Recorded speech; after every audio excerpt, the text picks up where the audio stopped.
साथ बातचीत करने के लिए शेयर इंडिया की मैनेजमेंट मौजूद है। FY25 के Q1 में कंपनी की आय करीब 37% और मुनाफा 8% बढ़ा है। एबिटा में भी करीब 11% के आसपास की ग्रोथ रही है, लेकिन मार्जिन थोड़ा सा फ्लैट साइड पर रहा है। नंबर से बातचीत करने के लिए हमारे साथ जुड़ रहे हैं कंपनी के CEO सचिन गुप्ता जी। सचिन जी नमस्कार, स्वागत है कार्यक्रम में। पहले तो नंबर्स के ऊपर ही मैं आपका एक व्यू चाहूँगा, क्योंकि जिस तरह का मतलब बाजार में तेज़ी है, जिस तरह की हम सिचुएशन से बातचीत कर ही रहे हैं, ऑलरेडी नए हाई पे हाई बन रहे हैं। सो आपके नंबर्स में भी वो रिफ्लेक्शन आ रहा है, अच्छी ग्रोथ देखने को मिली आय फ्रंट पर। सो ये ट्रेजेक्ट्री कैसे रहने वाली है, क्या सिचुएशन हम गोइंग फॉरवर्ड और देखने वाले हैं? सुमित जी देखिए, ओवरऑल लास्ट 2-3 साल स्टॉक ब्रोकिंग सेगमेंट पूरे ओवरऑल सेक्टर के लिए बहुत अच्छा सेक्टर रहा है और शेयर इंडिया इसके अंदर एक अच्छा बेनिफिट रहा है। हम लोगों ने अच्छी ग्रोथ दिखाई है लास्ट 3 साल से। और जो Q4 हमारा FY24 का लास्ट क्वार्टर था, उसके अंदर भी हमारा जो रेवेन्यू था वो 465 करोड़ का था, which is 36% high year on year basis. हमारा EBITDA was 175 crore, again this is 11% jump year to year basis. और हमारा नेट प्रॉफिट भी 116 करोड़ का था, which is 8% higher year basis. तो सचिन सर 8% का है, विच जी जी जी क्लियरली जो हमारा 40% के आसपास का हम मैनेज कर रहे हैं। तो सचिन सर और जहां तक आपने पूछा मार्केट हाई बना रहा है, definitely sir retail participation continuously add हो रहा है। और इन्वेस्टर्स आईपीओ साइड से प्राइमरी सेकेंडरी सब जगह से इन्वेस्टर्स बढ़ रहे हैं, पार्टिसिपेशन बढ़ रहा है। और हमें लगता है ये एक बड़ा इवेंट अभी पूरे देश के लिए खत्म हुआ है, जो कि जनरल इलेक्शंस खत्म हुए हैं और मार्केट पॉलिटिकल साइड पे एक बड़ी स्टेबिलिटी है। और आने वाले 5 साल में एग्जीक्यूशन साइड पे गवर्नमेंट साइड से अच्छा पुश रहेगा। और हमें लगता है ये सारा इसका बेनिफिट आगे ओवरऑल मार्केट को रहेगा, पार्टिसिपेशन इसी तरह बढ़ेगा और ये पूरे सेक्टर को अगले 5 साल में आप देखेंगे एक नए जोन में जाते हुए। And share India will also C good growth in coming 5 years.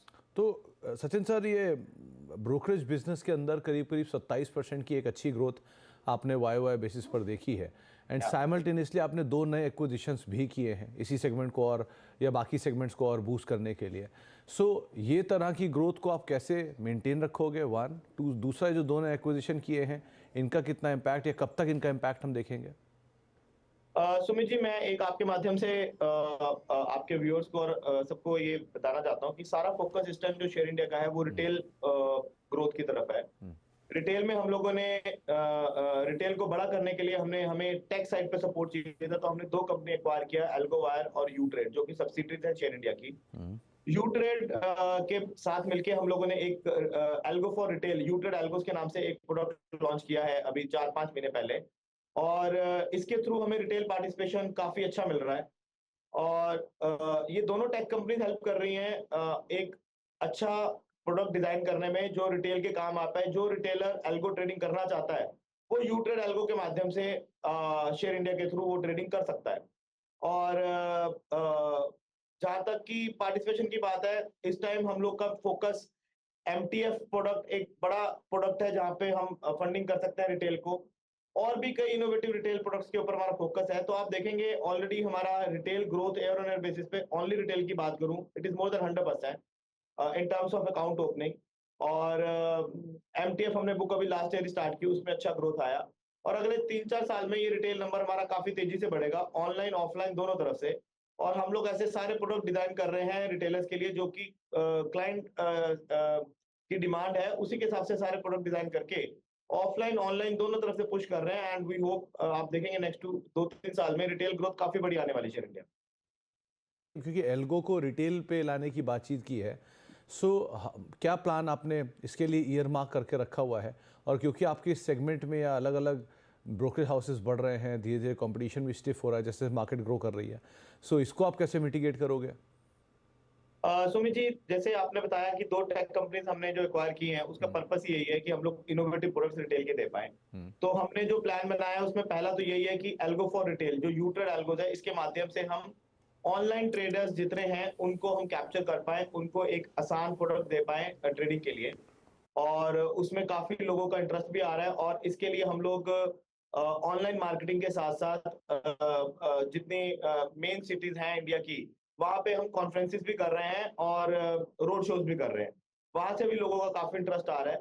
तो ये एक ऐसी यूनिक स्ट्रैटेजी है जो जहां पे हमें शेयर इंडिया को एक एज है।